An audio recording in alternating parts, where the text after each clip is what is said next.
Minomonitor ngayon ang ilang lugar sa Western Visayas kasunod ng report ng mga umano'y iligal na aktibidad ng grupo ng mga Chinese national sa Iloilo City.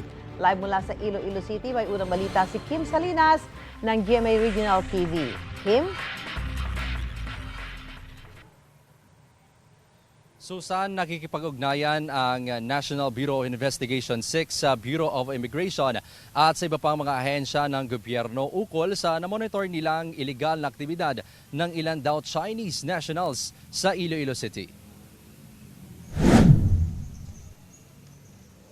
Inamin ng National Bureau of Investigation na nakatanggap sila ng report na may mga grupo umano ng mga Chinese na nagsasagawa ng mga iligal na aktibidad sa Iloilo City. Just recently, I received an intelligence report, but it does not involve POGO. It involves allegedly certain nationals involved in illegal activities. Allegedly, these are a group of Chinese nationals. Patuloy pang iniimbestigahan ng NBI Region 6 ang nasabing report. Ayon pa sa NBI, hindi lang daw sa Iloilo City ang ginagawa nilang monitoring, kundi sa iba pang mga lugar sa Western Visayas tulad ng Bacolod City at bayan ng Malay sa Aklan kung saan naroroon ang Boracay Island.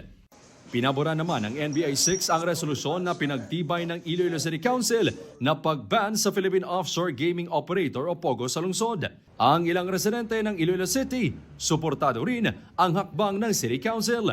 Naniniwala raw silang walang mabuting maidudulot ang POGO. Para man na sa proteksyon ta kag sa kayuhan to suli.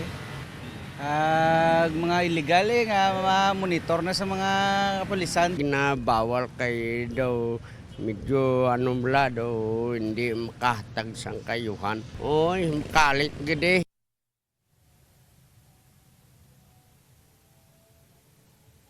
Susan, nakatakdang magsagawa ng executive session ng Iloilo City Council para pag-usapan ang dagdag ng mga hakbang para mamonitor ang iligal na aktibidad ng foreign nationals sa lungsod. Susan? Maraming salamat, Kim Salinas ng GMA Regional TV.